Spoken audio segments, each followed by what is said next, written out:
Hi നമസ്കാരം. ക്വാറികൾക്ക് നിയന്ത്രണം കൊണ്ടുവരണം. മുണ്ടക്കൈ ഉരുൾപൊട്ടലിൽ പ്രതികരിച്ച് മാധവ് ഗാഡ്ഗിൽ. കേരളത്തിൽ അടിക്കടി ഉണ്ടാകുന്ന ഉരുൾപൊട്ടലുകൾക്ക് കാരണം പ്രകൃതി ചൂഷണമെന്ന് പരിസ്ഥിതി ശാസ്ത്രജ്ഞനായ മാധവ് ഗാഡ്ഗിൽ.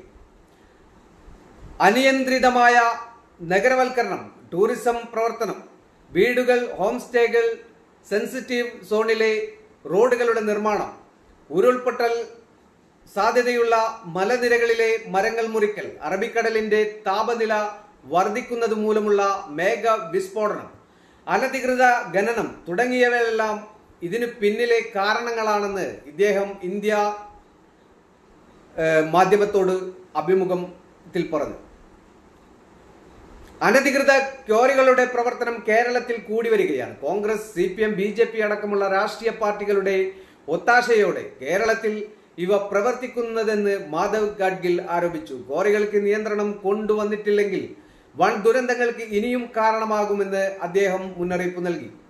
പ്രകൃതി സംരക്ഷണത്തിന് ശക്തമായ നിയമങ്ങൾ നിലവിലുണ്ട്, എന്നാൽ അതൊന്നും പാലിക്കപ്പെടുന്നില്ല. ജനങ്ങൾ ഇത്തരം കാര്യങ്ങളെക്കുറിച്ച് ബോധവാന്മാരാകണമെന്നും സംഘടിക്കണമെന്നും അദ്ദേഹം ആവശ്യപ്പെട്ടു. മുണ്ടക്കൈയിലെ ഉരുൾപൊട്ടൽ ദുരന്തത്തിന് പിന്നാലെ ഗാഡ്ഗിൽ റിപ്പോർട്ട് വീണ്ടും ചർച്ചയായിട്ടുണ്ട്. കേരളത്തിലെ അനിയന്ത്രിത നിർമ്മാണങ്ങൾക്കെതിരായിട്ടുള്ള ഗാഡ്ഗിൽ കമ്മിറ്റി റിപ്പോർട്ട് 2011 സർക്കാരിന് സമർപ്പിച്ച റിപ്പോർട്ടിൽ ഇപ്പോൾ ദുരന്തം നടന്ന മേപ്പാടിയിലെ പരിസ്ഥിതി വിരുദ്ധ പ്രവർത്തനങ്ങൾക്കെതിരെ അദ്ദേഹം മുന്നറിയിപ്പ് നൽകിയിരുന്നു. ചൂരൽമല, അട്ടൽമല, നൂൽപ്പുഴ, മേപ്പാടി എന്നീ മേഖലകളെ പരിസ്ഥിതി ലോല പ്രദേശങ്ങളുടെ കൂട്ടത്തിലാണ് ഗാഡ്ഗിൽ റിപ്പോർട്ടിൽ ഉൾപ്പെടുത്തിയത്. അന്നത്തെ കേന്ദ്ര സർക്കാർ ഗാഡ്ഗിൽ റിപ്പോർട്ട് തള്ളുകയും മറ്റൊരു റിപ്പോർട്ട് തയ്യാറാക്കാൻ കസ്തൂരി രംഗിന്റെ നേതൃത്വത്തിൽ സമിതിയെ നിയോഗിക്കുകയുമായിരുന്നു.